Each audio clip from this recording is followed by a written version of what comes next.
भारतीय संविधानाने भारतीय नागरिकांना जे काही मूलभूत अधिकार दिले, तर ह्या विषयाची किंवा ह्या टॉपिकची आपण मागच्या व्हिडिओमध्ये सुरुवात केली. तर हा मूलभूत अधिकारांशी संबंधित दुसरा भाग आहे आणि या दुसऱ्या भागात आपण जे कलम 14 ते 18 मध्ये जे समतेच्या अधिकाराविषयी जे काही कलम असतील किंवा ज्या काही तरतुदी केल्या असतील, तर आपण आज मूलभूत अधिकारांतील समतेचा अधिकार कलम 14 ते 18 पाहणार आहोत. तर चला सुरू करूया समतेच्या अधिकाराला. तर सर्वप्रथम आपण कलम 14 बघू. तर कलम 14 काय सांगतं, तर कायद्यापुढे समानता आणि कायद्याचे समान संरक्षण. म्हणजे कलम 14 नुसार भारतातील तसेच परदेशातील, म्हणजे हा जो कलम 14 ने जो हा अधिकार दिला तो भारतीय नागरिकांना पण दिलाय आणि ज्या परदेशी व्यक्ती असतील, फॉरेनर असतील त्यांना सुद्धा हा अधिकार प्राप्त आहे. तर या सर्व व्यक्ती ह्या कायद्यापुढे समान असतील. कायदा सर्वांसाठी सारखाच असेल आणि कायद्याचं सर्वांना समान संरक्षण असेल. आणि आता याच्यात दोन संकल्पना, एक म्हणजे कायद्यापुढे समानता आणि कायद्याचे समान संरक्षण. तर कायद्यापुढे समानता ही जी संकल्पना आहे ही एक नकारात्मक संकल्पना आहे आणि ही ब्रिटिश परंपरेतून घेतली, आणि कायद्याचे समान संरक्षण ही एक सकारात्मक संकल्पना आहे आणि ही संकल्पना आपण अमेरिकेच्या राज्यघटनेमधून भारतीय राज्यघटनेत समावेश केलेला आहे. आता कायद्यापुढे समानता म्हणजे काय, तर ते आपण बघू. तर कायद्यापुढे समानता म्हणजे कोणत्याही व्यक्तीस विशेष अधिकार नसणारी, म्हणजे या सर्व व्यक्ती असतील, गरीब असो श्रीमंत असो कोणीही असो, सर्वांना विशेष अधिकार नसणारे, कायदा हा सर्व व्यक्तींना समान असणारे जे काही कायदे असतील, सामान्य कायदे, ते सर्व व्यक्तींना समान असणार आणि कायद्यापेक्षा कोणीही श्रेष्ठ नसणार. म्हणजे कोणतीही व्यक्ती कायद्यापेक्षा श्रेष्ठ नसणार, सर्व व्यक्तीपेक्षा श्रेष्ठ म्हणजे कायदाच असणार. याला आपण कायद्यापुढे समानता असं म्हणतो. आणि कायद्याचे समान संरक्षण म्हणजे काय, तर विशेष अधिकार आणि कर्तव्य या बाबतीत समान परिस्थितीत समान वागणूक. म्हणजे कोणताही कायदा असो तो सर्व व्यक्तींना समान पद्धतीने लागू असेल. म्हणजे एखाद्या व्यक्तीकडून जर गुन्हा घडला असेल आणि तोच गुन्हा समजा एका गरीब व्यक्तीकडून गुन्हा घडला आणि एका श्रीमंत व्यक्तीकडून गुन्हा घडला, दोन्ही सारखाच गुन्हा आहे आणि दोन्ही परिस्थितीत त्याला जो कायदा लागू असेल तो समानच असेल, तर त्या कायद्यानुसार होणारी शिक्षा ही त्या गरीब व्यक्तीला पण आणि श्रीमंत व्यक्तीला पण समानच असेल. याला आपण म्हणतो समान असणाऱ्यांना समान परिस्थितीत समान वागणूक देणे आणि विशिष्ट परिस्थितीत भेद मान्य करणे असं आपण म्हणतो. म्हणजे कायद्याचे समान संरक्षण म्हणजे समान परिस्थितीत समान वागणूक देणे. आणि भारतीय प्रणालीमध्ये कायदा हा व्यक्तीच्या हक्कांचा स्रोत आहे. म्हणजे राज्यघटना हा व्यक्तीच्या हक्कांचा स्रोत आहे. म्हणजे भारतातील व्यक्तींना राज्यघटनेमधून हक्क प्राप्त होतात आणि कायद्याचे राज्य हे राज्यघटनेचं जे मूलभूत वैशिष्ट्य आहे तर ते हे कायद्याचे समान संरक्षण यामधून प्राप्त होतं. आणि ही जी तरतूद आहे कायद्याचे समान संरक्षण ही राज्यघटनेची मूलभूत जे संरचना असते त्या मूलभूत संरचनेचा भाग आहे कायद्याचे समान संरक्षण. त्यामुळे आपण जी आर्टिकल 368 नुसार जी घटना दुरुस्ती करतो, तर त्या घटना दुरुस्तीने हे जे कायद्याचे समान संरक्षण आणि कायद्यापुढे समानता म्हणजे हे जे कलम 14 आहे हे आपण रद्द करू शकत नाही किंवा समाप्त करू शकत नाही. आता कलम 14ला काय अपवाद आहे, म्हणजे कायद्यापुढे समानता आणि कायद्याचे समान संरक्षण या तत्वाला अपवाद काय तर ते आपण बघू. तर राज्यघटनेतलं जे 361 कलम आहे त्या कलमानुसार राष्ट्रपती आणि राज्यपाल यांना संरक्षण प्राप्त होतं. म्हणजे कसं, राष्ट्रपती आणि राज्यपाल हे जे आपले अधिकार आणि कर्तव्य असतील तर ते पार पाडण्यासाठी न्यायालयाला उत्तरदायी नाही. म्हणजे न्यायालय त्यांना म्हणू शकत नाही की तुम्ही हे काम करा अगर करू नका. तसेच त्यांच्याकडून एखाद्या फौजदारी प्रकारचा जर गुन्हा झाला असेल तर जी फौजदारी प्रक्रिया आपण भारतातील दुसऱ्या नागरिकांवर जी प्रक्रिया राबवतो तर ती प्रक्रिया त्यांचा कार्यकाल चालू असताना लागू करता येत नाही. तसेच त्यांचा जो कार्यकाल असेल, जनरली 5 वर्षांचा कार्यकाल असतो, तर त्या कार्यकालात राष्ट्रपती आणि राज्यपाल यांना अटक करता येत नाही, तसेच तुरुंगवासही करता येत नाही. आणि त्यांच्या वैयक्तिक अधिकारात त्यांनी कोणती कृती केली असेल तर त्या कृतीबाबत त्यांच्या विरुद्ध जर दावा दाखल करायचा असेल, दिवाणी दावा, तर त्यांना 2 महिन्यांची पूर्वसूचना आधी द्यावी लागते आणि ती 2 महिन्याची सूचना दिल्यानंतरच त्यांच्या विरुद्ध कोणत्याही प्रकारचा दिवाणी दावा दाखल करता येतो. त्यानंतर राज्यघटनेतलं जे 361 कलम आहे 361 नुसार जे संसद आणि राज्य विधिमंडळ, तर हे जे संसदेचे दोन्ही गृह किंवा राज्य विधिमंडळाचे दोन्ही गृह, विधान सभा आणि विधान परिषद, तर ह्या ज्या गृहातलं जे कामकाज चालतं तर एखाद्या व्यक्तीने जे गृहातलं कामकाज राहतं ते वृत्तपत्र, रेडिओ किंवा दूरदर्शन ही जी प्रसार माध्यम आहे, या प्रसार माध्यमामध्ये एखाद्या व्यक्तीने ते कामकाजाबद्दल जर माहिती प्रसिद्ध केली किंवा अहवाल प्रसिद्ध केला आणि तो बहुतांशी खरा असेल, तर अशा व्यक्तीविरुद्ध कोणत्याही न्यायालयात दिवाणी किंवा फौजदारी खटला दाखल करता येत नाही. त्यानंतर कलम 105 जे संसदेमधलं मतदान किंवा वक्तव्य ह्या गोष्टीशी संबंधित आहे. तर एखाद्या संसद सदस्याने संसदेमध्ये मतदान किंवा एखादं खळबळजनक वक्तव्य केलं, तर त्या वक्तव्याशी संबंधित किंवा त्या मतदानाशी संबंधित त्या कोणत्याही संसद सदस्याविरुद्ध कोणत्याही न्यायालयात खटला दाखल करता येत नाही. आणि हीच तरतूद कलम 194 नुसार राज्य विधिमंडळातील मतदान किंवा वक्तव्याशी संबंधित आहे. म्हणजे राज्य विधिमंडळाच्या कोणत्याही सभागृहात एखाद्या व्यक्तीनं एखादं वक्तव्य केलं, तर त्या व्यक्तीविरुद्ध कोणत्याही न्यायालयात खटला दाखल करता येत नाही. तर हे 4 अपवाद होते कलम 14शी संबंधित. त्यानंतर जे कलम 15 आहे ते आहे काही कारणावरून भेदभाव करण्यास बंदी. म्हणजे काय, तर केवळ धर्म, वंश, जात, लिंग किंवा जन्म ठिकाण हे कारण, या कारणामुळे राज्य कोणत्याही नागरिकाविरुद्ध भेदभाव करणार नाही. आता या ठिकाणी 2 शब्द महत्वाचे, भेदभाव आणि केवळ. भेदभाव म्हणजे काय, तर प्रतिकूल भिन्नत्व किंवा इतरांपेक्षा विरोधी पक्षपात करणे. म्हणजे एका व्यक्तीला चांगली परिस्थिती असणे आणि एका व्यक्तीला वाईट परिस्थिती असणे, तर याला आपण भेदभाव म्हणू शकतो. आणि केवळ म्हणजे तर फक्त हेच कारण असं, म्हणजे फक्त कारण कोणते, तर धर्म, वंश, जात, लिंग आणि जन्म ठिकाण हे जे 5 कारण आहे, या कारणावरून भेदभाव करता येणार नाही. इतर कारणावरून केला जाऊ शकतो, पण ह्या कारणावरून भेदभाव करता येणार नाही. तर असं कलम 15 सांगतं. आता कोणत्या ठिकाणी भेदभाव करू नये असं हे कलम या कलमानुसार प्रतीत होतं, तर दुकाने, सार्वजनिक उपाहारगृहे आणि सार्वजनिक करमणुकीच्या जागा, तसंच पूर्णतः किंवा अंशतः सरकारी अनुदानातून ज्या चालवल्या जाणाऱ्या ज्या जागा असतील, जसं विहिरी असेल, तलाव असेल, स्नानगृह, सरकारी रस्ते, बागा, तर ही अशी जी ठिकाणं आहे की या ठिकाणी राज्य कोणत्याही व्यक्तीत भेदभाव करणार नाही. पहिली तरतूद काय होती, तर केवळ धर्म, वंश, जात, लिंग आणि जन्म ठिकाण हे जे 5 कारण, यावरून कोणत्याही नागरिकाविरुद्ध भेदभाव केला जाणार नाही. आणि ठिकाणं कोणती आहे, तर दुकानं, सार्वजनिक उपाहारगृह, सार्वजनिक करमणुकीच्या जागा, तसेच ज्या सरकारी अनुदानातून पूर्णतः किंवा अंशतः सरकारी अनुदानातून ज्या चालवल्या जाणाऱ्या जागा असतील, विहिरी, तलाव, स्नानगृहे, रस्ते, बागा, तर ह्या ठिकाणी भेदभाव करता येणार नाही. आता ह्या कलमाचे सुद्धा काही अपवाद आहे. आता पहिला अपवाद म्हणजे महिला आणि बालकांसाठी विशेष तरतुदी. म्हणजे सार्वजनिक क्षेत्रात महिलांचं कमी प्रतिनिधित्व होतं, त्यासाठी सरकारमार्फत जे महिला आरक्षणाची तरतूद लागू केली कायद्यानुसार. तसेच बालकांसाठी मोफत शिक्षणाची तरतूद केली कायद्यानुसार. तर ही गोष्ट ह्या 15व्या कलमाला अपवाद आहे.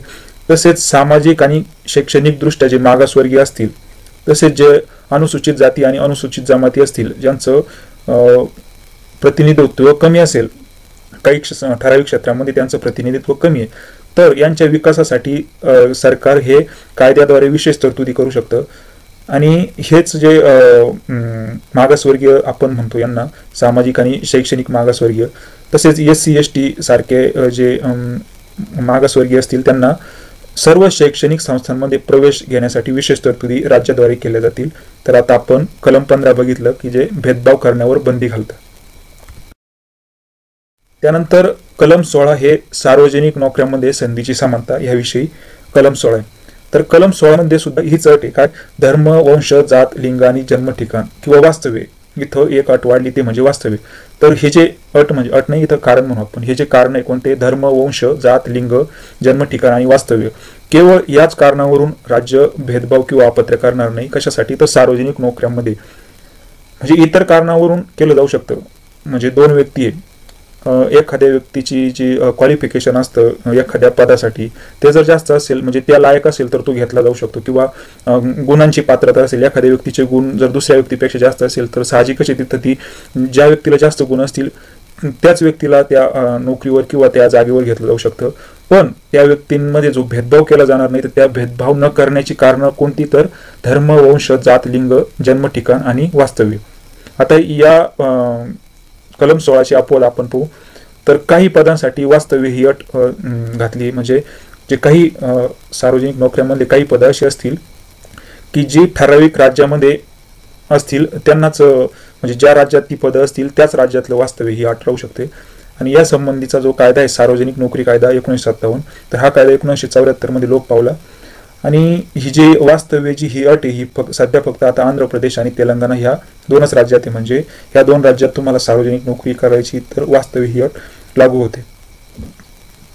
तसेच मागासवर्गीय आरक्षण सुद्धा लागू होतं. म्हणजे मागासवर्गीय आरक्षणानुसार ज्या जातींचं प्रतिनिधित्व कमी असेल त्यांच्यासाठी राज्य संस्था वेगवेगळे कायदे करून त्यांचं प्रतिनिधित्व वाढवण्याचा प्रयत्न करेल. तसेच समजा एखादी धार्मिक संस्था किंवा संघटना असेल तर त्या धार्मिक संस्थेच्या किंवा संघटनेच्या पदावरील जी व्यक्ती असेल तर ती त्या विशिष्ट धर्माचीच असेल. म्हणजे समजा हिंदू धर्मियांचं समजा एखाद्या ठिकाणी आपण समजा पंढरपूरचं विठ्ठल मंदिर घेतलं तर त्या विठ्ठल मंदिरातला जो पुजारी असेल तर ते हिंदू धर्माचाच असेल. किंवा एखादं गुरुद्वारामध्ये जर तिथं त्यांचा कोणी पदावरचा व्यक्ती असेल तर तो शीख धर्माचाच असेल. तर असं ही अट आहे का धार्मिक संस्था आणि संघटनांमधील महत्वाच्या विशिष्ट पदावरील ज्या व्यक्ती असतील त्या ठराविक धर्माच्याच असतील. हा एक अपवाद आहे. म्हणून कलम 16 हे काय आहे तर सार्वजनिक नोकऱ्यांमध्ये संधीची समानता असं आपल्याला कलम 16 मधून माहीत पडतं. त्यानंतर आपण कलम 17 पाहू. तर कलम 17 हे अस्पृश्यता निर्मूलन या घटकाशी संबंधित आहे. तर संपूर्ण राज्यघटनेत अस्पृश्यता म्हणजे काय याची व्याख्या कुठंच करण्यात आली नाही. आता या कलमानुसार अस्पृश्यतेची प्रथा नष्ट करण्यात आलेली असून कोणत्याही स्वरूपात तिचे पालन करता येणार नाही असं कलम 17 सांगितलं. तर कलम 17 नुसार जी अस्पृश्यता आहे या शब्दाची व्याख्या राज्यघटनेत दिलेली नाहीये. पण म्हैसूर उच्च न्यायालय म्हणजे कर्नाटक राज्याचं उच्च न्यायालय त्या उच्च न्यायालयाने अस्पृश्यतेची काय व्याख्या केली आहे तर देशात कालोघात म्हणजे देशात काळाच्या ओघात चालत आलेली जी प्रथा असेल त्याला अस्पृश्यता असं म्हटलं जातं. आणि या संबंधीचे कायदे आपण बघू. तर 1976 मध्ये अस्पृश्यता अपराध कायदा 1955 हा होता. याच्यामध्ये दुरुस्ती केली आणि त्याचं आता नाव नागरी हक्क संरक्षण कायदा 1955 असं करण्यात आले. म्हणजे सुरुवातीला हा कायदा अस्पृश्यता अपराध कायदा 1955 या नावाने तयार झाला होता. त्यामध्ये 1976 मध्ये दुरुस्ती केली आणि सध्या हा कायदा नागरी हक्क संरक्षण कायदा 1955 असं नामकरण या कायद्याचं केलेलं आहे. आणि या कायद्यानुसार जर एखादा व्यक्ती अस्पृश्यतेला प्रोत्साहन देत असेल किंवा अस्पृश्यतेचं पालन करत असेल कोणत्याही स्वरूपातलं तर त्या व्यक्तीला या अस्पृश्यतेशी संबंधित गुन्ह्याबद्दल 6 महिन्यांचा कारावास होऊ शकतो किंवा 500 रुपयापर्यंतचा दंड होऊ शकतो किंवा दोन्ही शिक्षा होऊ शकतात. आणि सर्वोच्च न्यायालयानुसार हा जो अधिकार आहे तर हा खाजगी व्यक्तीविरुद्ध सुद्धा उपलब्ध आहे. म्हणजे फक्त राज्यानेच अस्पृश्यता पाळली तर त्याविरुद्धच नाही तर एखाद्या खाजगी व्यक्तीने सुद्धा जर अस्पृश्यतेला प्रोत्साहन देणारं किंवा अस्पृश्यतेविषयी काही वक्तव्य केलं असेल तर त्या व्यक्तीविरुद्ध सुद्धा हा अधिकार प्राप्त होतो. आणि या अधिकारांचं उल्लंघन होऊ नये म्हणून योग्य ती कारवाई करणे ही राज्याची घटनात्मक जबाबदारी असं सर्वोच्च न्यायालयाने म्हटलं आहे.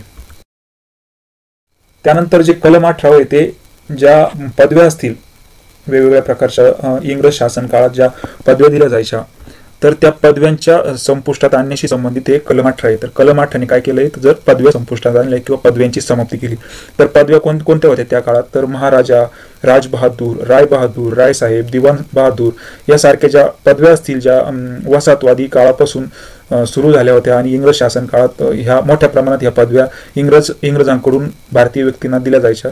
तर या पदव्या समाप्त करण्याशी जे संबंधित कलम असेल ते आहे कलम 18. कलम 18 ने सर्वांना समान दर्जा ह्या तत्वाच्या विरुद्ध ह्या पदव्या ह्या सर्वांना समान दर्जा ह्या तत्वाच्या विरुद्ध होत्या. त्यामुळे कलम 18 हे राज्य घटनेमध्ये समाविष्ट केलं आणि या कलमाने पदव्यांची समाप्ती केली. तर चार तरतुदी केल्या कलम 18 मध्ये. पहिली तरतूद काय तर शैक्षणिक किंवा लष्करी कामाबद्दल ज्या पदव्या देण्यात येतात तर त्या पदव्यांचा समावेश म्हणजे त्या पदव्या संपुष्टात आलेल्या नाहीये. नागरिक आणि परकीय व्यक्ती दोन्हींना पण ज्या शैक्षणिक किंवा लष्करी कामाबद्दलच्या पदव्या देण्यात येतात तर त्या पदव्या संपुष्टात आलेल्या नाहीये. तसंच कोणताही भारतीय व्यक्ती परराष्ट्राकडून कोणत्याही प्रकारची पदवी स्वीकारणार नाही. त्यानंतर भारतामध्ये एखादी व्यक्ती जर लाभाचं पद धारण करत असेल ती भारतीय असो किंवा परकीय असो आणि त्या व्यक्तीला जर एखाद्या दुसरा देश जर कोणत्याही प्रकारची पदवी, बक्षीस, पुरस्कार काही जर देत असेल तर तो पुरस्कार घेण्याच्या आधी त्या व्यक्तीने भारताच्या राष्ट्रपतींची संमती घेणे आवश्यक आहे. म्हणजे भारताच्या राष्ट्रपतीच्या संमतीशिवाय कोणतीही व्यक्ती परराष्ट्राकडून कोणत्याही प्रकारची पदवी किंवा कोणत्याही प्रकारचा पुरस्कार स्वीकारणार नाही.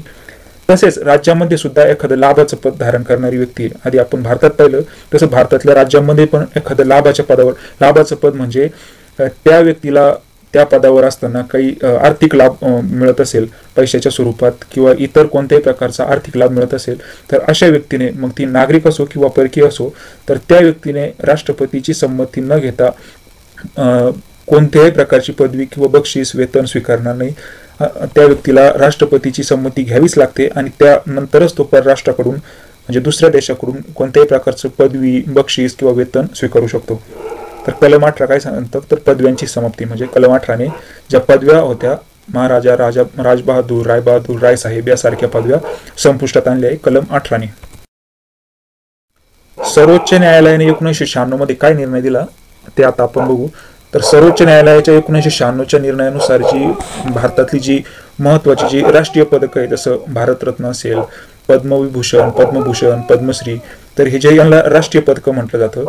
तर हे जे पदकं असतील हे घटनात्मक दृष्ट्या वैध असतील, परंतु समान हे जे पदक, हे जे नाव असतील काय भारतरत्न किंवा पद्मभूषण, पद्मविभूषण, तर ज्या व्यक्तीला जे हे पदक मिळालेलं असेल किंवा हे पदक मिळालेलं असेल, हा पुरस्कार मिळालेला असेल, तर त्यांनी त्यांच्या नावापूर्वी किंवा नावानंतर ते वापरू नये, नाहीतर त्यांना तो पुरस्कार गमावा लागेल, अशी स्पष्टता सर्वोच्च न्यायालयाने 1996 मध्येच दिलेली आहे.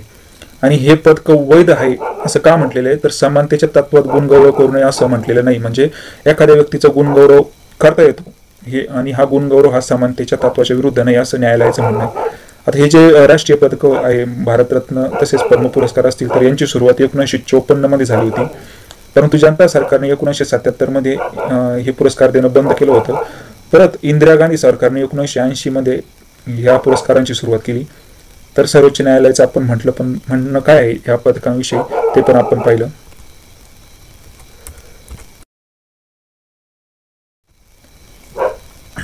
तर मित्रांनो, आज आपण जे कलम 14 ते 18 मध्ये जे समानतेच्या अधिकाराशी संबंधित ज्या तरतुदी होत्या तर त्या आता आपण बघितल्या. पुढच्या लेक्चरमध्ये आपण जो स्वातंत्र्याचा अधिकार जो भारतीय नागरिकांना मिळालेला आहे, भारतीयांना पण आहे आणि परदेशी व्यक्तींना पण तो काही प्रमाणात उपलब्ध आहे, तर आपण पुढच्या व्हिडिओमध्ये स्वातंत्र्याच्या अधिकाराचा अभ्यास करणार आहोत. तोपर्यंत धन्यवाद.